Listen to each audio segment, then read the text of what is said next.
ingin menjadi orang yang luar biasa,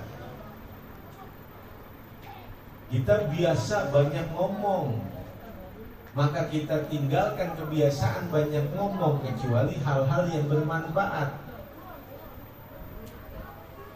Bahkan ulama berkata, yahtajul insan ila sanatain liyata'allamal kalam wa khamsina sanatan liyata'allama somtan. Manusia itu cukup belajar 2 tahun untuk bisa berbicara. Tetapi manusia tidak butuh sampai 50 tahun untuk dia belajar diam.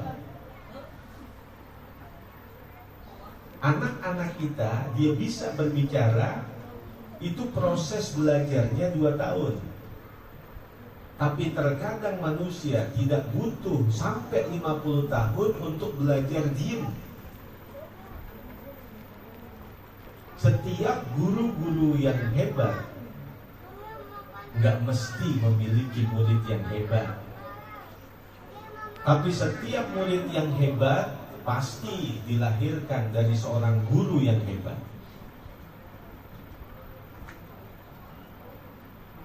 Sabar dalam sisi ibadah, karena ibadah butuh kesabaran. Sabar dari sisi menahan diri untuk tidak berbuat dosa dan kemaksiatan. Sabar dari sisi ketika dia mendapatkan musibah-musibah dalam kehidupan. Sabar dalam ibadah, sabar menahan diri untuk tidak bermaksiat, sabar ketika dia mendapatkan ujian, musibah, penderitaan. Kullu syai'in yabdu saghiratan thumma yakbur illal musibah fa innaha yabdu kabira thumma yasghur. Dalam kehidupan ini rumusnya adalah dari kecil kemudian besar. Kecuali musibah, penyakit, penderitaan, kesusahan dalam kehidupan, awalnya besar kemudian menjadi kecil. Apa saja dalam kehidupan dunia ini pasti kecil dulu, kecil baru besar. Ya kayak kita malam-malam sama bini kita kan kecil dulu. Kita kalau ikut baru gede.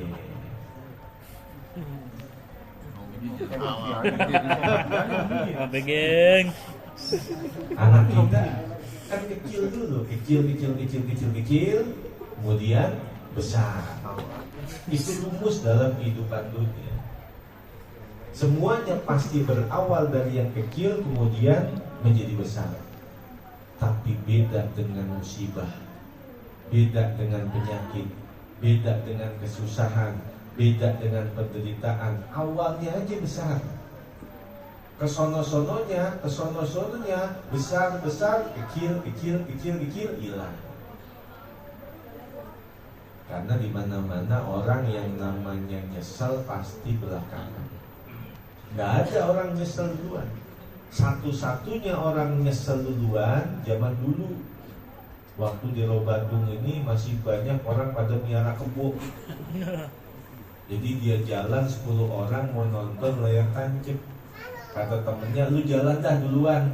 Akhirnya temennya jalan duluan. Yang paling depan nginjek tai kebo. Akhirnya dia noleh ke belakang, dia nengok ke belakang, nyesel gue duluan. Itu satu-satunya orang nyesel duluan. Kalau yang lain semuanya nyesel belakangan. Ketika orang itu dapat sakit, sakitnya bisa menjadi 3 kriteria. Kriteria pertama, sakit itu bisa menjadi siksaan dengan sebab dosa yang pernah dia kerjakan. Ciri-cirinya kalau hatinya gak sabar. hatinya gak nerima, hatinya kagak ikhlas. Kalau kata orang kita, ngeresula aja ngeresula, ngedumel aja ngedumel, maka sakit yang dia dapatkan itu menjadi siksaan dengan sebab dosa yang pernah dia kerjakan. Yang kedua, sakit itu bisa menjadi penyebab ampunan dari semua dosa yang pernah dia kerjakan. Cirinya kalau hatinya sabar, hatinya ikhlas, hatinya nerima, hatinya lapang dada dengan segala takdir yang Allah tetapkan. Kan Nabi Musa pernah bertanya kepada Allah, Ya Rabbi dullani ala amalin idza amiltuhu radita anni. Ya Allah, tunjukkanlah kepadaku satu amalan yang apabila aku mengamalkan amalan ini, engkau ridha kepadaku. Maka Allah Subhanahu wa ta'ala berfirman, Ya Musa, inna ridha'i biridha'ika biqadha'i. Wahai Musa, keridhaanku itu ada pada keridhaanmu ketika engkau mau menerima segala takdir dan ketetapanku. Engkau ridho apa enggak? Ketika aku tetapkan engkau sehat, aku tetapkan engkau sakit, aku tetapkan engkau banyak duit, aku tetapkan engkau gak punya duit, aku tetapkan engkau senang, aku tetapkan engkau susah, aku tetapkan engkau gembira, aku tetapkan engkau sedih.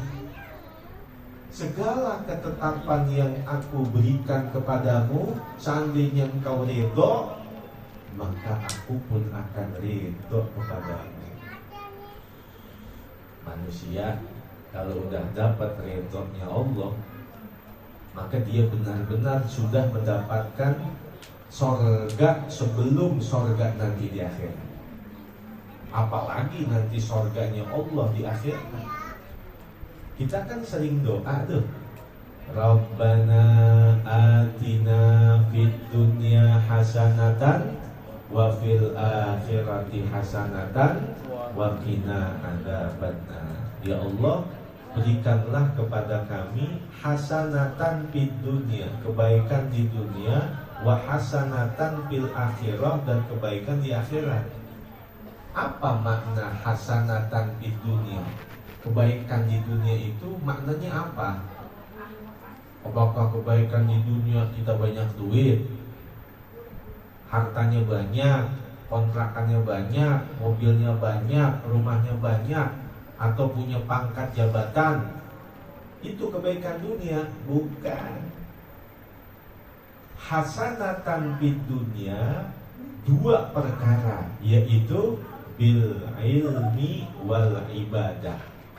Kalau dalam kehidupan dunia dia diberikan oleh Allah ilmu, diberikan kemudahan oleh Allah untuk ibadah, itu namanya hasanatan fid dunya.